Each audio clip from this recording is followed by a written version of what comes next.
I love it. Being an entrepreneur means that you have to be like water in the marketplaces from time to time. We have to pivot to make sure that our business is not going to die. And what you did last year or maybe 2 years ago might not be the best thing or the same thing that you need to be doing right now. So every Sunday, Dan Borrero and me, we go live just to share with you what we're doing, how we're pivoting, the challenges and the hurdles that we're going through. And we want to hear from you. What are you working on regarding real estate deals in the marketplace? We've got a phone number here right at the hotline right there. And we're going to get right to what's going on currently in the real estate market. Dan Borrero, what's up, buddy? What's going on, brother? How you been? You're looking extra grumpy today. A little, just exhausted, not grumpy, just tired. Who thinks Borrero? Put your name, please. Where you from? Where you at? I see we got Crystal McDaniel in the building. What's going on, Crystal? You're looking extra grumpy, Dan. Go ahead and let me have what happened.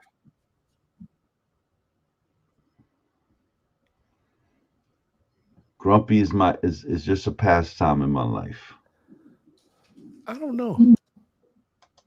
Do you have to be grumpy? What happened? So you and I, if you notice this week, I haven't been able to speak to you when you've tried reaching out to me. It was very Yeah, it's been challenging. curt, So we curt, short, and I apologize for that.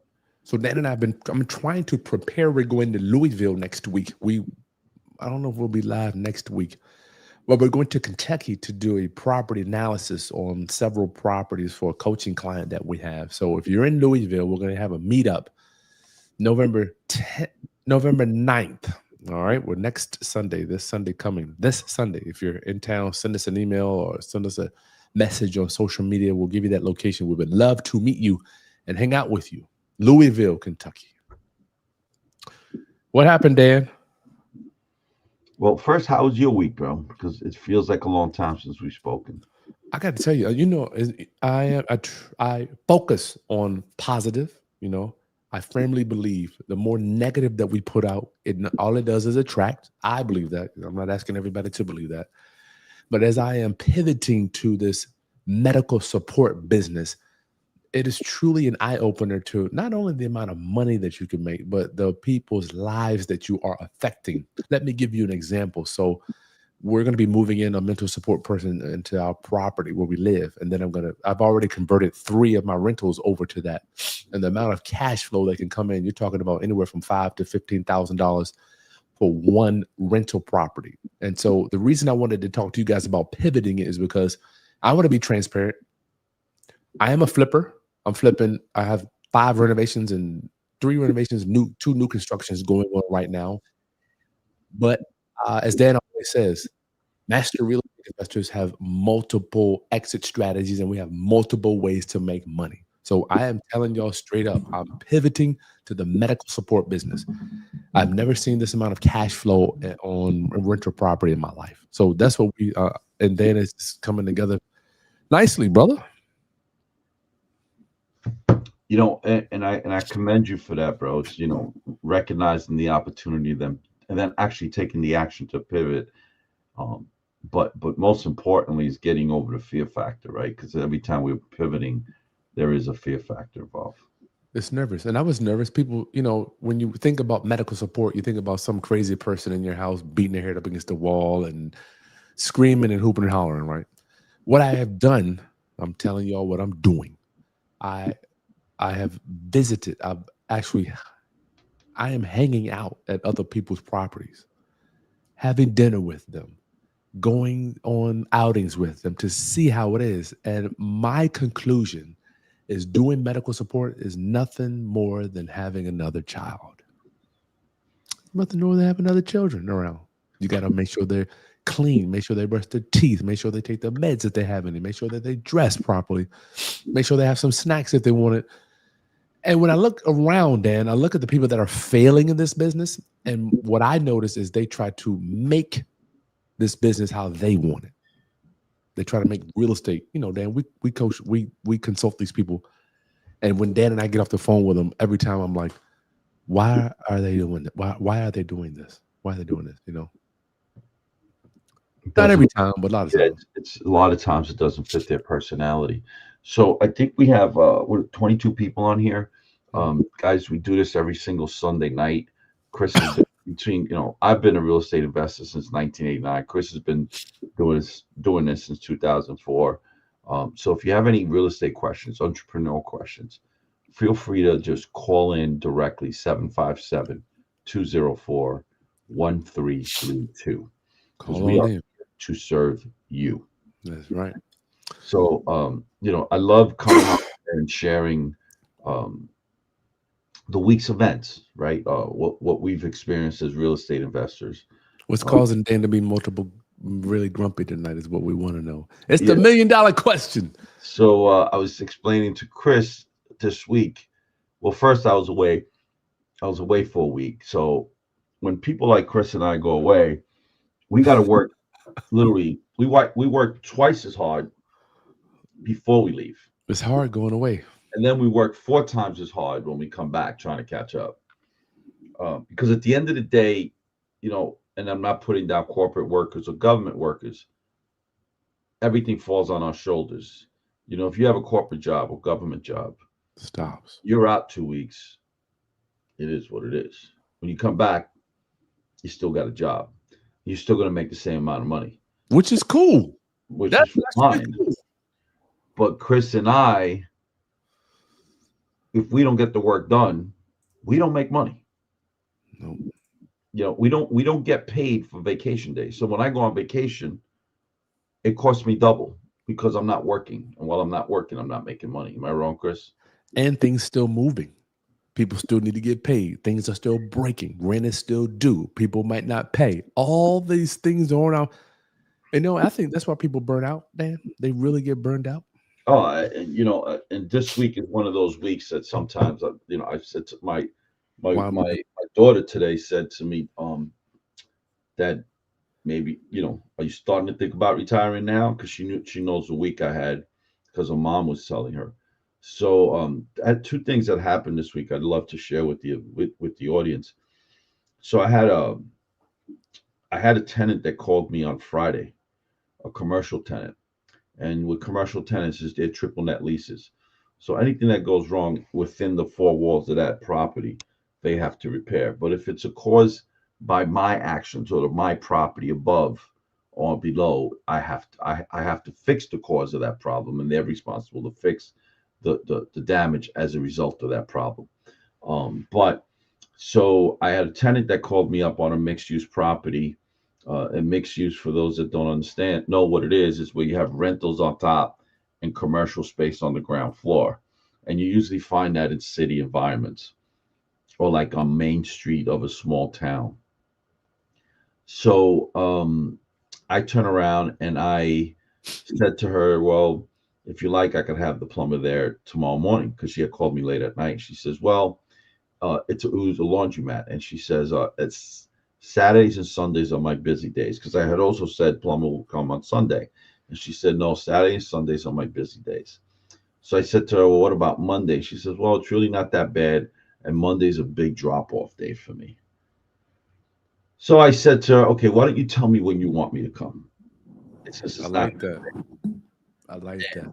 She said to me, Wednesday will be great because it's my slowest day. And she knows that I have to break the ceiling to try to figure out what the problem is. In that section of the store, which is in the back end, not really affecting any of her business.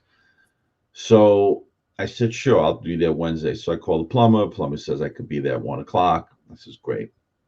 So I get there about 11:15 with one of my workers, and we start ripping out the ceiling, so that by the time the plumber gets there, I don't want to pay him to do work that we could do ourselves, right? Or I could pay somebody else to do at a Demo lower, work. That's an right? hourly job there. So I have now, the problem is, because it's a laundromat, everything is double-sided 5/8 sheetrock Double sided. Oh, 5/8. Ooh, that's thick. for fire prevention purposes.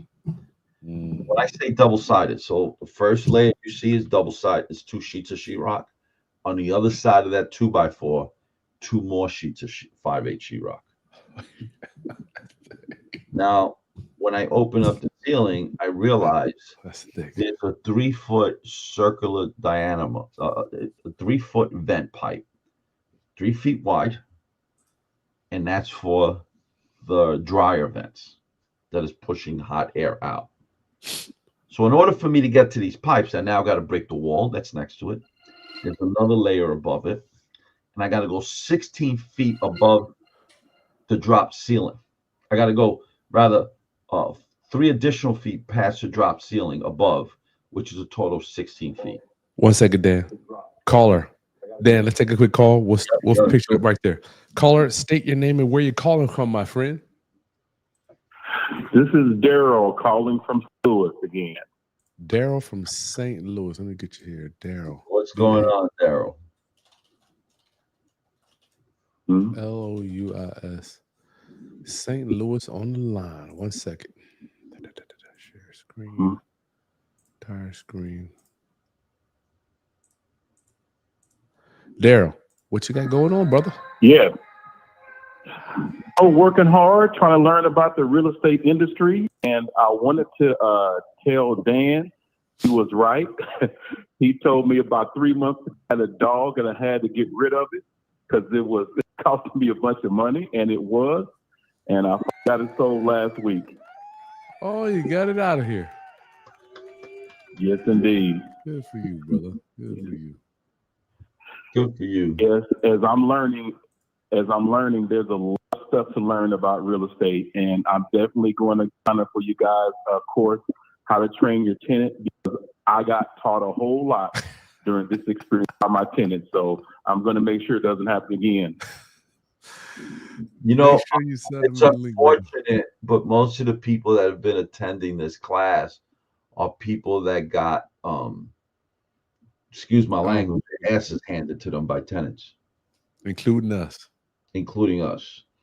So I'm glad you're coming, but I to the audience, I hope you try to get in the class prior to you getting trained by your tenants, because they will train you. That's right. If you're not prepared. They can smell it too. Can they smell it, Dan? Oh, without a doubt. Daryl, I'm so glad that you got rid of that, brother. So glad. Yeah. Thank you, guys. I appreciate you much. I'm going to sign up for your course. And again, thank you for your input. And I'm looking forward to learning more. Thank you, Daryl. I appreciate you coming on to tell us. Oh, did you have you already signed up for the waiting list so we can call you when it's time for when it opens? No, I didn't. Actually, I saw that, and I got to get on there too. Just go right below. There's a link. It goes right to us. You're going to give us a phone number, and then we'll both be giving you a call to explain how it works. Is that okay? Yes, sir. I'm doing it now. Thank you. All right, Dale. Good talking to you. I Yes, love sir. hearing that, Dan. Take Don't you, brother? All the time. You know what's weird? I appreciate Daryl calling in and sharing that with us, man, because so many people have success with the advice we give them, but never, call back in to share it with us. And Daryl, that I really appreciate that. It makes makes a difference. Dan, it's one thing for us to have a win, but it's a whole nother level for you round up for you to have these wins. We just old dogs. I even remember before we got on here, I'm like, Dan, we're dying. We're on the way out. We're on the way out. How many guys got a bunch of real estate paid off that manage it? That whole avatar is just a generation beyond. Beyond. Yeah. So Dan, okay, you opened up the y'all calling the question ceiling. Basically, I spent 2.5 hours breaking just to get access to where the pipes are. And I figure out, I think it's something simple, the flange on one of the toilets to the apartments above. Just leaking. I'm saying, thank God that's all it is. I'm like, I got off easy, right? Go upstairs. The toilet's loose as sin. I said to the tenant, I said, why would you tell us this? Why do you want to bother you? I didn't want to bother you. I'm like, all right. We take out the toilet, fix the flange. But now it's still leaking, although it's leaking less.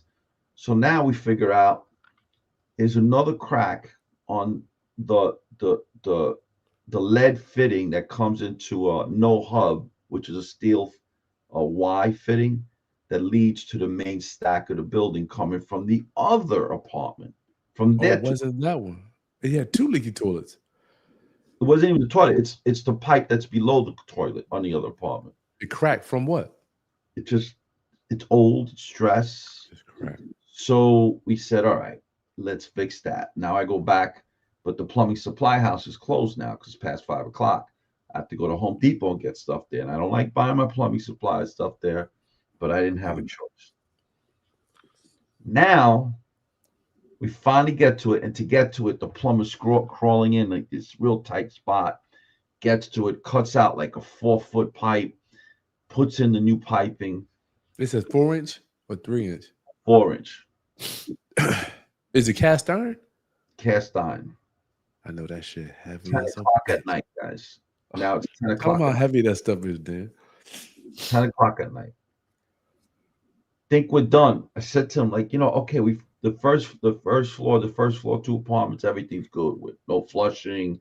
We did everything, no water coming down. I said, you know what, just in case. The plumber says, let's do the last floor. Do what? Have the tenants on the last floor start flushing, running their water in their kitchen sink, their bathrooms. It starts leaking again, although it'll be less. I'm like, you got to be kidding. Now we got to break a ceiling. Find the problem. A hairline crack on a T going into the main stack. So I found a place on the other side of Brooklyn that's open 24 hours a day. What place? A plumbing supply house. Oh, okay. On the other side of Brooklyn. Call them up and I ask, do you have these parts? They say yes. Tell my plumber, I said, start cutting out the old stuff. I'll be back in an hour. They charged me $140 for material I could pick up anywhere else for $40. But it's 11 o'clock at night, people. I don't have. They got you. Get back. Plumber puts in the stuff. I have now 2 workers there. I call another guy into work in the middle, late at night. Now I got 2 guys plus myself. We got to clean the place. We didn't leave there until 2 in the morning. To come back the following day by 7 in the morning to start resheet rocking everything, double-sided on each side. Help me understand, Dan. The main stack's going out. Going up and down, right? Are you cutting it and raising it up and putting boots in there? Or what? The main stack I'm not touching because that was fine.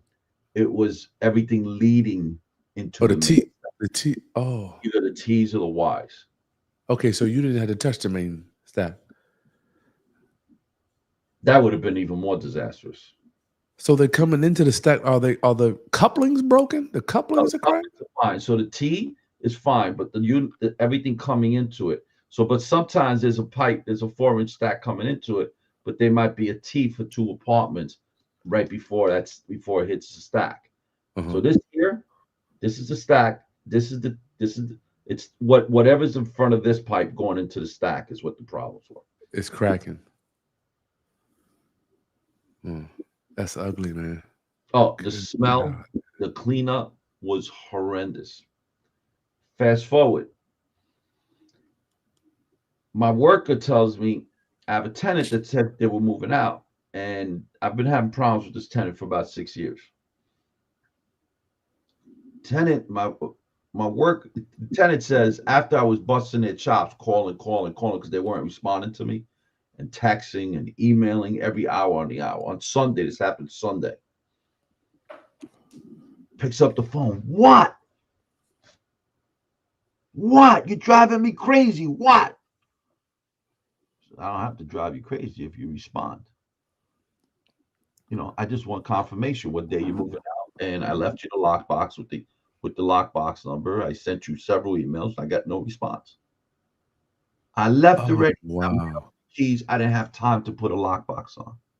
I said, well, you need to send me an email and a text stating exactly that, and you won't hear from me again. Wow. Sends it to me right away. Right? Fast forward. I'm waiting for this. What you do to these people, man? What are you messing with these people, Dad? Yo, I get a call from my super and says to me, yo, there's a skinny white guy coming in and out of the building that I don't recognize. And I think he's going into apartment, whatever. I won't say the apartment number. So I'm thinking about it. And I said, you know, man, this is bothering me. So I head over to the building. I'm coming into the building. Oh, so I call my locksmith. I said, Tony, I said, I need to change out a mortise lock. Where did he leave the key? Didn't leave the key. He says he mailed it to me. And I'm like, but why wouldn't you just put it in the lockbox that I put on the front door? Who would And mail a key? Who does that? When last time you had somebody mail you a key? Exactly. I have had a So, key in 15 years. man, I'm going up the stairs and I see the same guy that my super described to the T. Thin mustache, half bald. And I said, you know, who are you? Who are you visiting in the building? Because I don't recognize you. I know you don't have an apartment here. He goes, F you. I don't give, and I don't care if you're the owner. So he knew I was the owner without me ever saying it. What in the world? So my super locks the door.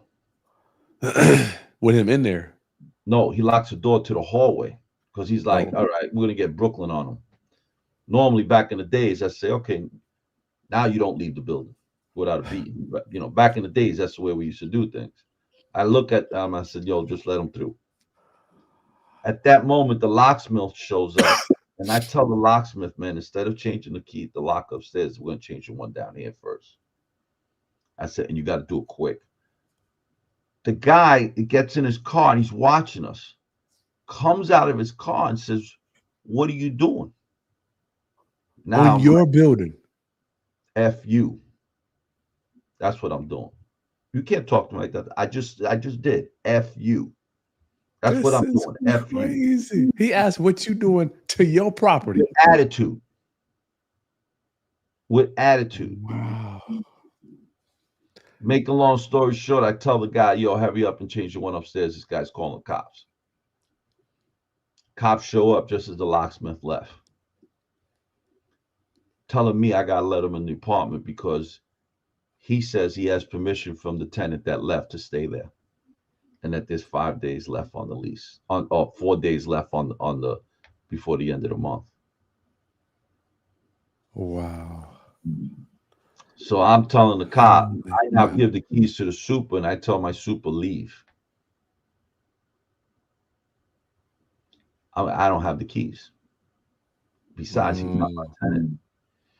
I had the office send me a copy of the existing tenant's lease, the one that already gave it up. Plus, I had gotten an email the day before from the electric company saying that the electric is now in my name. I have a lease that says it's the person who has this lease has already given up the apartment. I have the email and the text message from that person. Which you shouldn't have to have. I mean, you shouldn't have to prove, but you may have to. I mean, you shouldn't have to. So now they call their supervisor, and the supervisor's telling me if I don't let them in, they're going to lock me up. These are the laws in the city of New York, people. So when Chris and I are teaching this business, we're teaching it from real life experience. We're not teaching this from a book or somebody else telling us. From, the worst state to be a landlord in. Wow. And if you could survive in this state, or a state like California or Portland, you could survive anywhere. We're teaching you these things. Usually the police will let you alone when you have the power bill in your name, correct? Not so much here. I'm just saying typically. Typically. Depends on if you're in a red state, yes. And this is not a political statement. It's just the reality. So we're going back and forth. We're there With the cops? Oh, yeah, for about 3 hours. So one of them says, hey, listen, we're stuck. We're not going to be here this much. Either give them the keys or we're going to lock you up. I was like, lock me up. Lock me up. Because he says, well, that's going to be costly to you. And you're going to spend 2 days in jail, minimal. So I said, well, I'd rather spend 2 days in jail than fight with this son of a bitch for the next 2 years to get him out of my apartment. So that's a good trade-off. I'll do 2 days in jail. Wow. And then when he turns around and says, well, this could be costly to you, I said, I'd rather spend the money paying a criminal attorney to get me out of trouble that's paying a housing attorney while this son of a bitch lives on my property for the next 2 years for free. Wow. If that's what you got to do, lock me up, bro. I understand. I ain't gonna give you a problem. Holy cow, Dan. Goes back and forth, turns around. He says, supervisor turns around.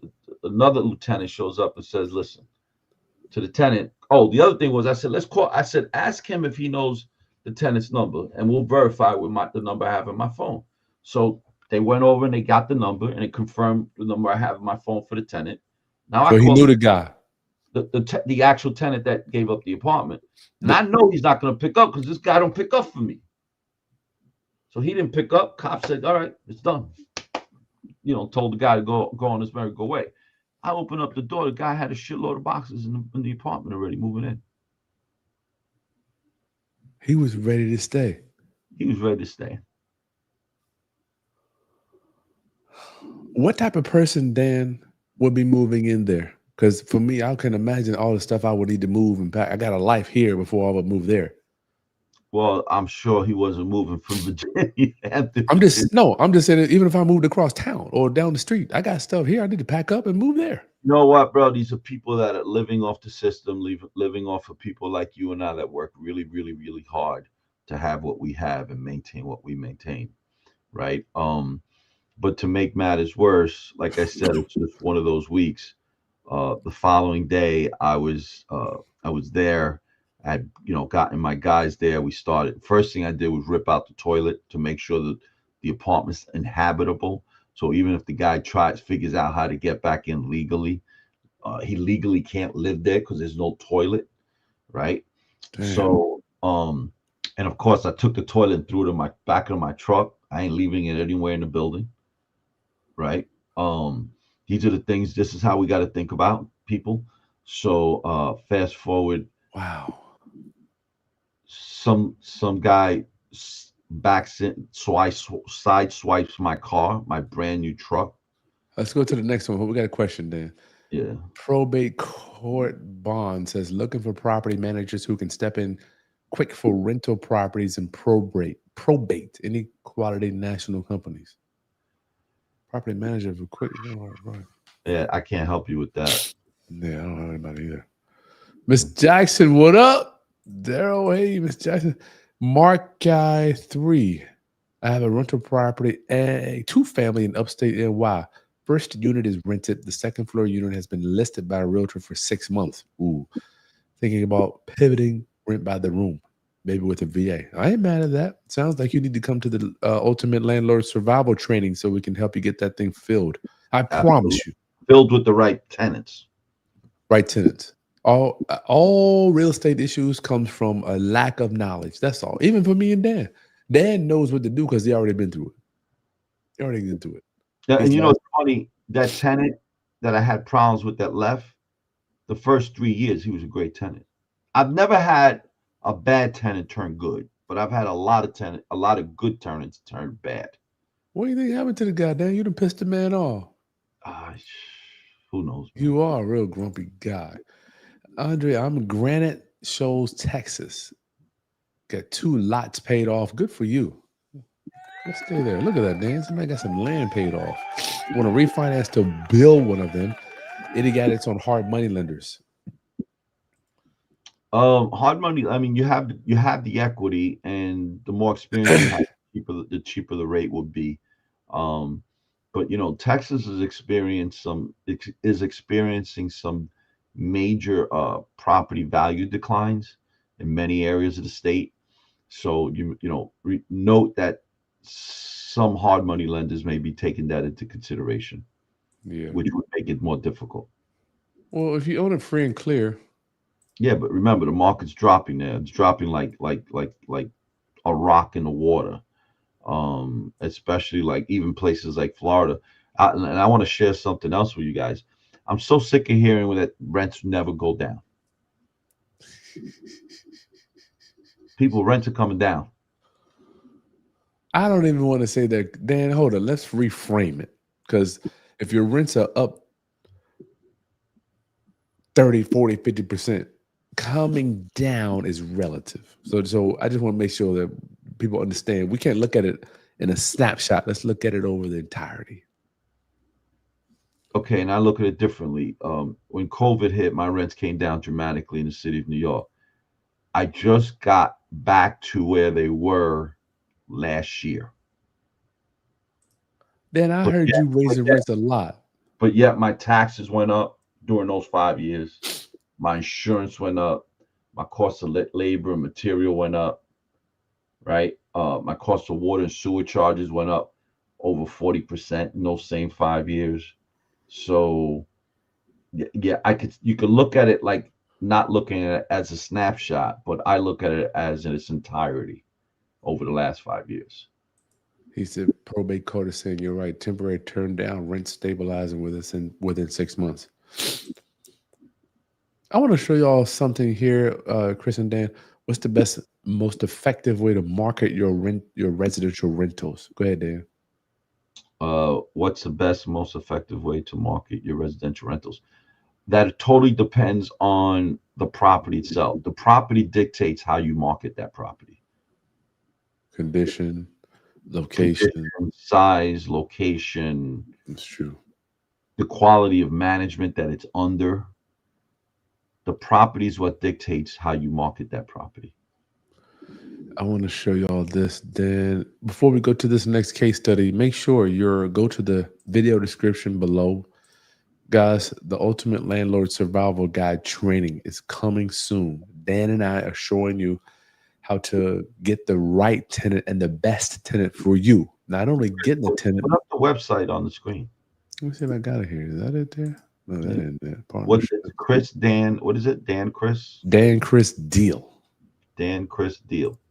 Let's see if I got it here. So many websites. Oh, it's on it. Oh, duh. It's right below. Sorry. Let me pull it up here.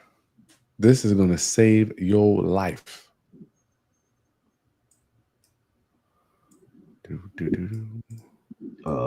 fact that police wanted to arrest you says so much about the atrocities of landlords in New York. That is the truth. Look, if you could survive here in the city of New York as a landlord, you could survive anywhere. Anywhere. But I want to point something out. If I had not had the documentation readily available, especially those utilities, I think that's what saved you. Besides utilities, the emails and the text messages that I requested from that tenant stating that they've given up the rights to that apartment. If I had not had that, this whole scenario would have been totally different, and I'd probably be getting home from jail today. Do you think they were working together, Dan? Who, the tenant and the squatter? Yeah. Absolutely. What is the tenant getting out of this? Who knows? You would have to ask the tenant that question. I'm just wondering. So look, y'all, it's open right now. Class will start soon. Dan and I, we are busy doing this business. You know, we're not like have a team that's taking phone calls and we don't have coaches coaching for us. We are actually in the classes doing this, you know. So this is not like a lot of these guys don't even do real estate anymore, or they do very little. Mm-hmm. Like when you don't see Dan and I, it's because we're doing deals. I'm like, I've visited 2 houses today on a Sunday. I've been working all day. And I hope you guys appreciate the fact that we're not just business guys trying to get you in some funnel or something, right? You're going to give us your phone number. We're going to call you and then teach you for 4 weeks. Yeah, okay. the most important part is just because you sign up for it doesn't mean you're going to get in. That's true. You are signing up for Chris and I to actually call you. There's not a team member of ours that's going to call you. We're going to call you because we want to make sure that this class is going to be able to help you and that you're the right fit for the class, because we're limiting the seats to 35 people. That's it. Well, Daryl will definitely be Daryl. I'm so happy you got that. Look at this, Dan. I wanted to show class tonight. I want to show you guys something to be aware of when you're looking at listings. So this is the listing that I was looking at, right? Comp. So every time before we buy a property, what do? We look for the comps. You got to know what other properties are selling for. So this was a comp here I looked at. It's a 4-bedroom, 1 bath, and it's sold for uh, it's pending at 243. Listed was 258. Now sold for it's selling for 243. So what happened to me years ago? I used to look at that sales price, right? And let's say it does sell for 243. I would think that boom, I got my sales price. I'm good. Now I can sell it for 243. What I learned was every time, especially in a volatile market like we're in now, or a transitioning market or swing market, what I learned was you must look at the history. You must look at the history on these listings, y'all. That's how you lose your shirt. We're going to take a call, then we'll finish with this lesson here today. Caller, you're on the line with Chris and Dan. Please state your name and where you're calling from. My name is Ben. I'm calling from Mississippi. What's your name, brother? Devin. Devin. Everybody, Kevin. I'm gonna just put MS. I know I'll mess up Mississippi. I'm gonna be honest. Devin, what you got going on, young brother? Man, nothing much, man. I appreciate the call. I asked the question. I asked a question about the way to market your residential rentals, and I took in what Dan said. If you can kind of elaborate on that just a little bit for me. What do you mean leverage your rentals? What are you talking about? He said it depends on the condition, the tenacity of the property manager, things like that, as far as marketing the residential rentals. Oh, what's the best way to market your resident? Okay, cool. All right. Dan, what's the best way to market your rentals? You were talking about conditions. You're in Mississippi, so I'm assuming that what is it, a single family home? Yes. Okay. So, when I market my apartments in the city of New York, I'm marketing it much different than you would market a single family home, right? So when you're marketing a single family home versus my apartments, usually the tenants moving into my apartments are not concerned about the quality of the school, right? Because it's usually a 1-bedroom or 2-bedroom apartment. They're usually single or couple. Versus in your case, you probably want to market that to families because they're homes.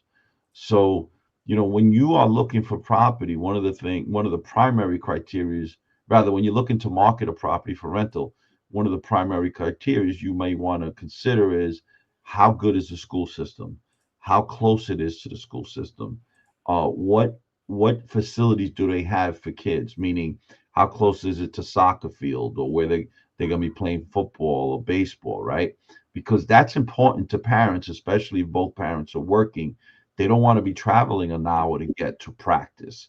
They don't want to be worried about or traveling, having to take the kid to school because there's no bus service available for the kid.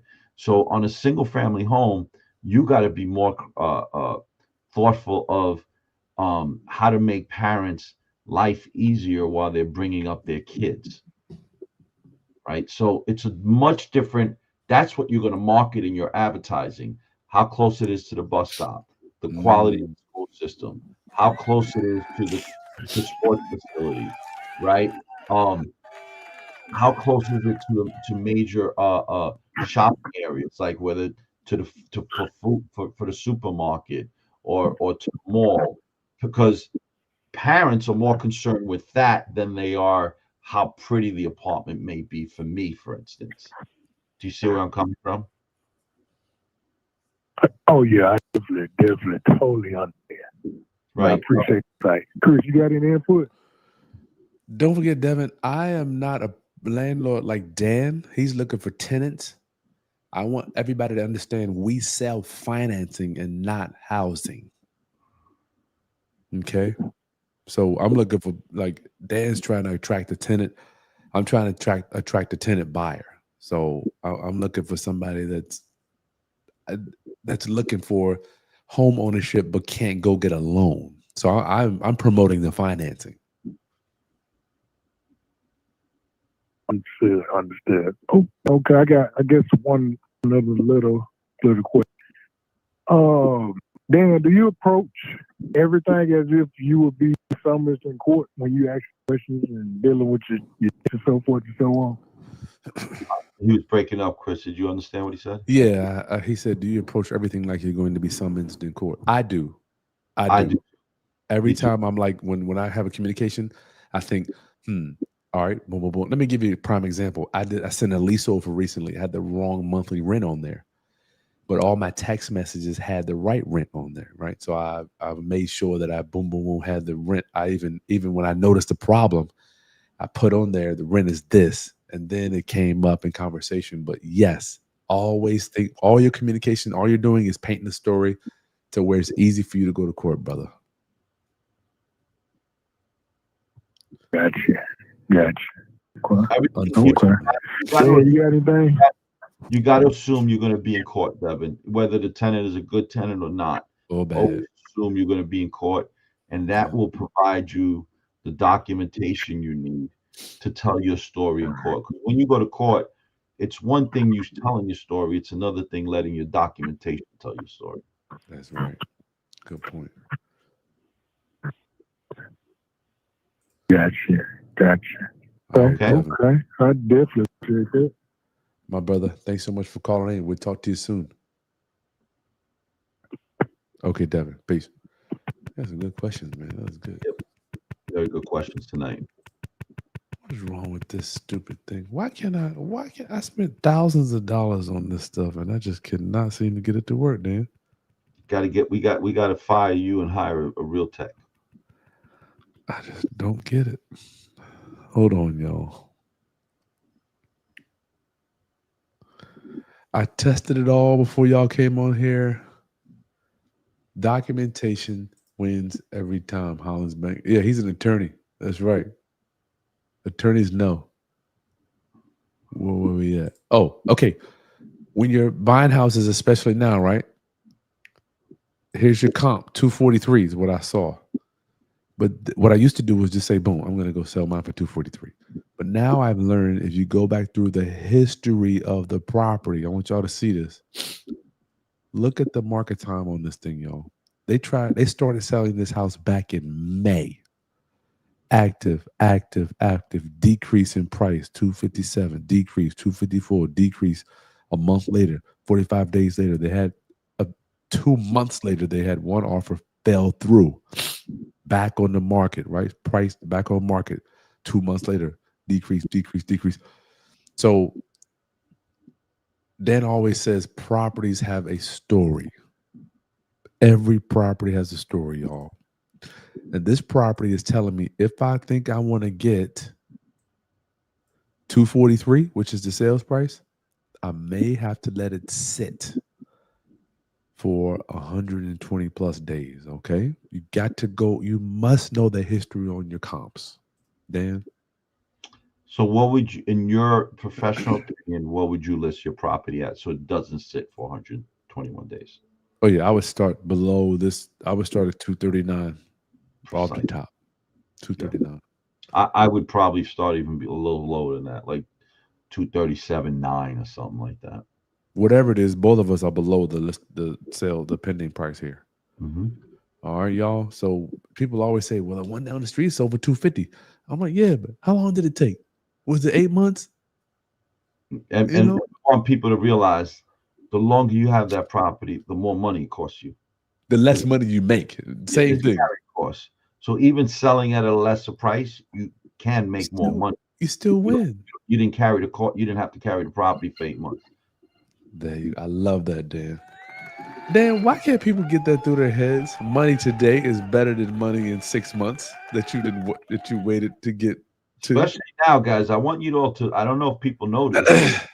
The dollar value has dropped since January 15th, approximately 12%.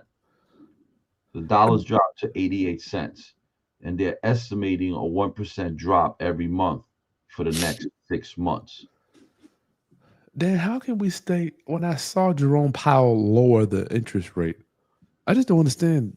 How can we tackle this inflation when we're lowering the cost of borrowing money on a large scale? How can we combat the reality is, I think the inflation rate is going to go up. That's why I'm asking. Because the inflation rate's going to go up, people. Like, But the again, lower interest rate, this is basic economics. This is basic economics. And I don't understand how people think that's going to be better for us. me neither. You know, the cost of beef is up 24%. A steak is 20. Dan, I know I don't even like saying this, but I really feel like our economy needs interest rates higher. Is that not how you? I don't like it. I believe it does if we go according to my economics classes from college. But to be honest with you, man, after 2008, like from 2008 to 2017, the economy made no sense. No sense at It's all. still not making sense. You got houses going up. People's incomes can't afford them. Going up, Chris, because even here in New York and New Jersey, it's starting to settle. See, it's kind of funny, like in the South and the Midwest, when you see deep dive downs with price value. Mhm. Here in New York and New Jersey, it wavers. It goes like this. In the South, it goes like this, right? And then in the South or Midwest, when the prices go up, it's steep like this. And in New York or on the East Coast, it goes up gradually like that, right? So it all depends what region of the country you're in.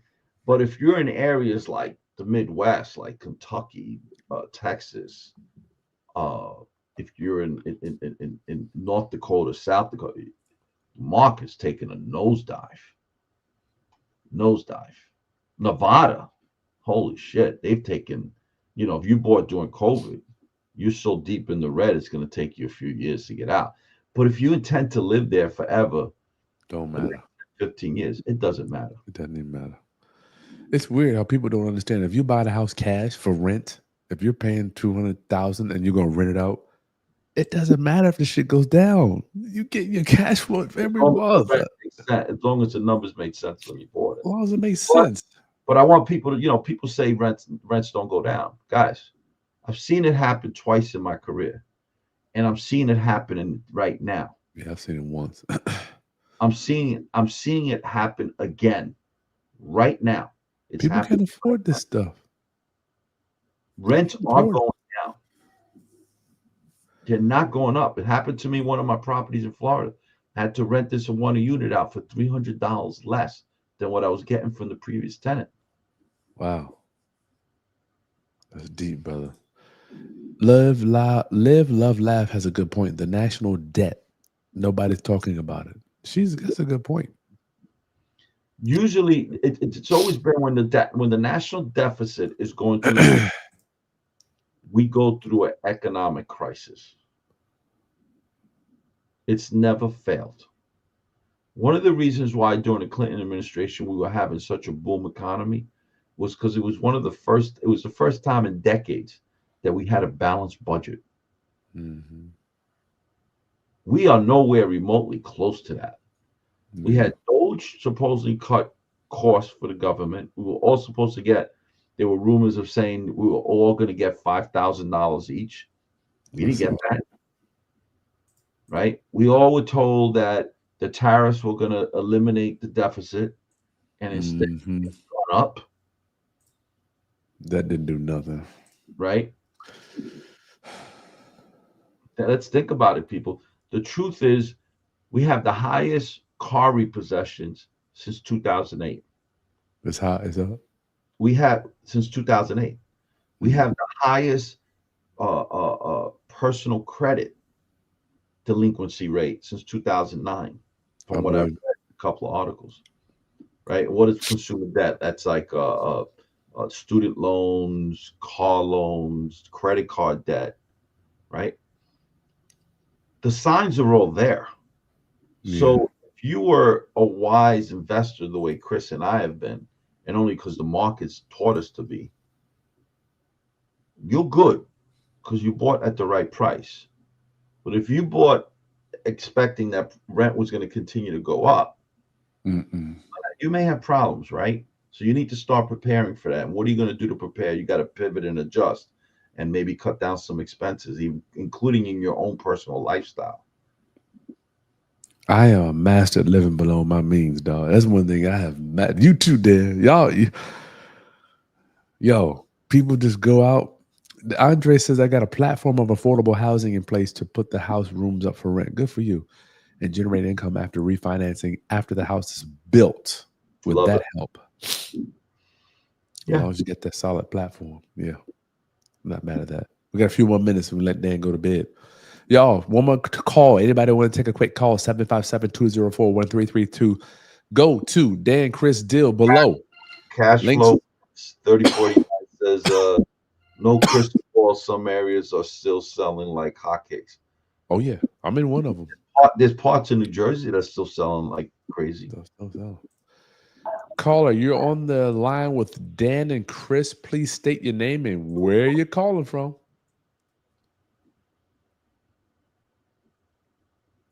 Hello. State your name, where you're calling from, my friend. Hello. Can you hear me? I can hear you. What's your name? Where you calling from? Okay. This is Rick from Tennessee.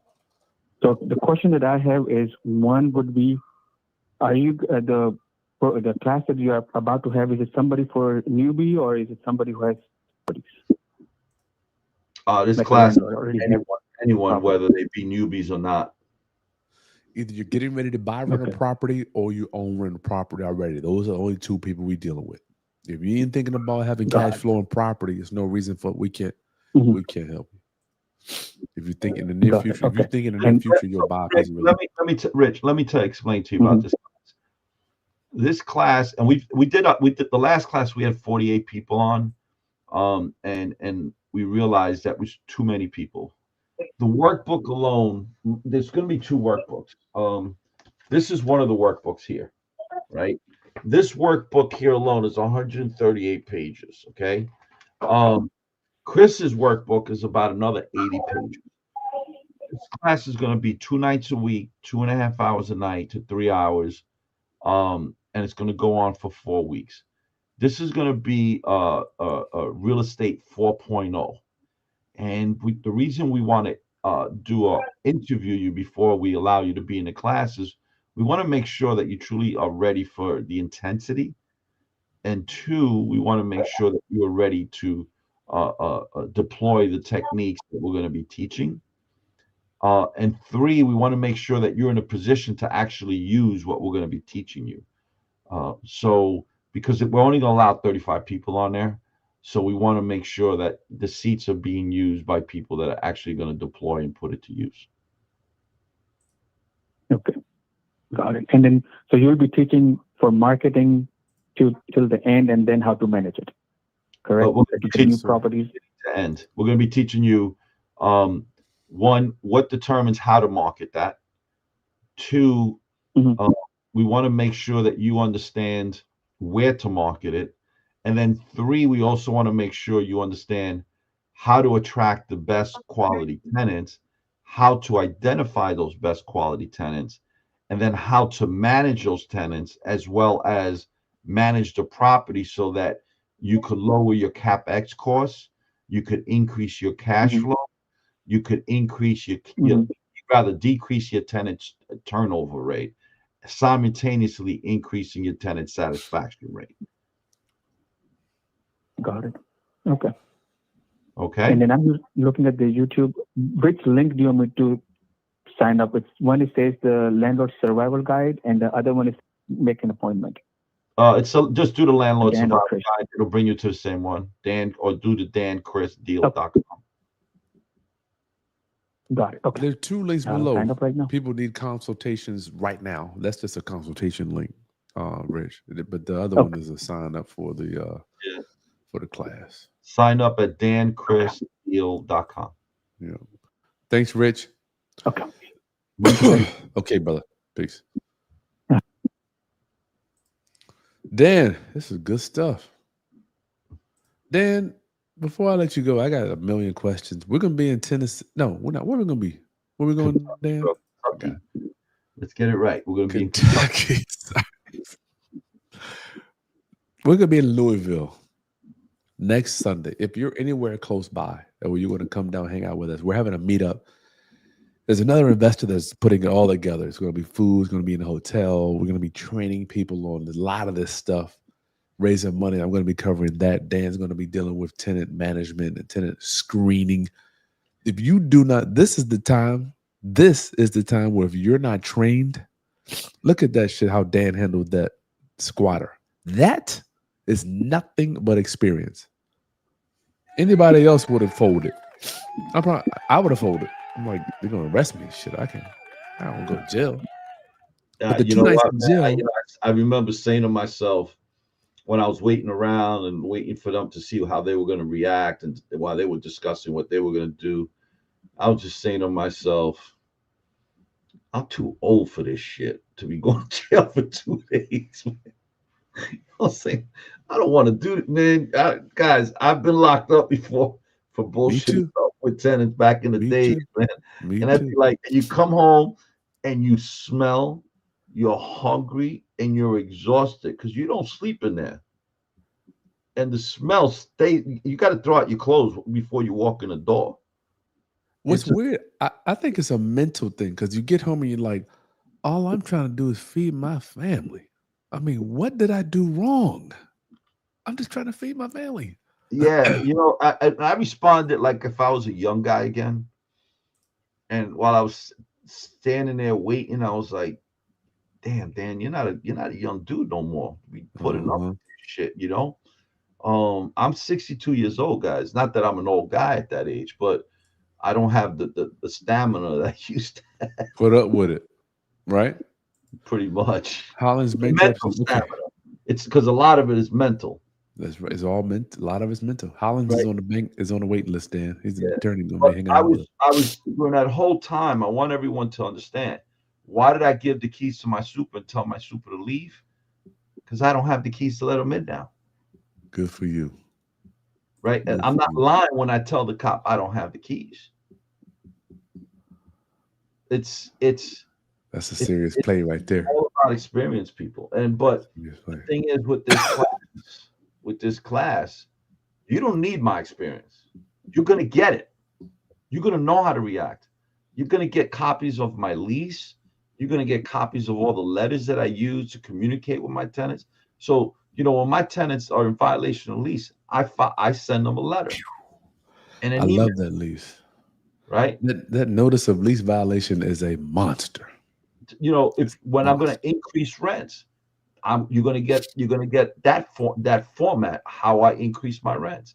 You're going to go through the process, and you're also going to get a copy of the letter that I use that I send certified return receipt to my tenants with exactly how I'm going to increase their rents and what amount that's going to be. When does it start? By what date do they have to let me know if they're vacating or accepting?